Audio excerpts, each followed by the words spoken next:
They watched Cuckoo. And no, I can't do this voice the whole review. And I gotta reiterate, the parrot voice is the best voice because everybody hates it. It was my first puppet voice, and I'll always hold it in a special place in my heart. But there's a hard limit to how much I can do it. Anyways, we watched Cuckoo. I really enjoyed this. I think it's a great showing. I think Tilman Singer's got a promising career ahead. I hope he branches out and does some more stuff. I want to see more. I had a good time with this, and I think I'll have a good time with his other stuff. I probably wouldn't have noticed it, but I've seen every Dan Stevens movie that came out in 2024 because he was in Godzilla x Kong. And, hold on. Something else. Oh, he was in Abigail. And I did love Abigail quite a bit too, so. Yeah, maybe Dan Stevens is the way to go. I see he's got a long list, so I'm sure I'll be proven wrong immediately as soon as I scroll, but it's there. This movie's fun now. It does like a lot with the scenery. The unfortunate truth is all of the best parts are in the trailer, especially that part with the shadows where Hunter Schafer's character's on the bike and she's pedaling, and then you see the shadow advancing as she goes under the streetlights and the thing reaching for her. I think that's fantastic. It's so good, it's so iconic, and it was done practically, which I think is super nuts.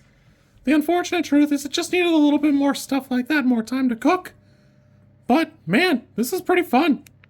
I always feel validated when, like, weird, obscure knowledge about birds pays off. Not that I think the cuckoo is such a, like, obscure bird, nobody knows it. But I did get a chuckle out of it because I didn't think it would be relevant to the actual, like, plot of the film. Because I thought she was going to, like, an insane asylum. I had long forgotten, like, the trailers, so I had forgotten what was going to be going on, so. Her, like, manning the front counter at a weird, like, resort, that was funny, like, and different to me. Because I didn't expect it at all. Overall, I think this is well shot. It's well shot, pretty smartly written. It just needed a little more time to cook. I don't know what else they could have done. I love that final scene where almost covering her ears, and you got those two men. One is the side of her dad, trying to live his new life, and the other one is the grieving father. It's so good. I think everything about that scene's fantastic. And then the gunshots at the end. 10 out of 10. No notes. The movie overall for me is about a 6, but I could see people rating it higher. I think rating it a bit lower than that is doing yourself a disservice. Maybe reading not enough into it or too much into it. Especially like she makes the comment and tells that story about the twins. That's a cuckoo. She's describing a cuckoo. I do find it kind of funny because, like, anybody who's confused about why he'd paint up the monster or put wigs on him needs to think a little bit longer about it, and then eventually they should be able to come to the right conclusion. It's commentary about misogyny. I don't know how to help you through that. I'm not the, You shouldn't be getting this information from me. There's a smarter person on the internet who doesn't deal with puppets.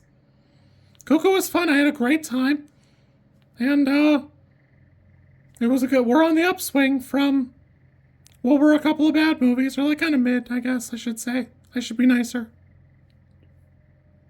Yeah, super fun. It gets me good. If you like this content, I'm supposed to ask you to like, comment, and subscribe. I think I think like is here, and comment is probably down there, and subscribe over there somewhere too, I think. I don't know how many times this like snippet is gonna make it into a video. Everybody says you should do it this way, and I always thought it was just like an annoying thing other YouTubers did.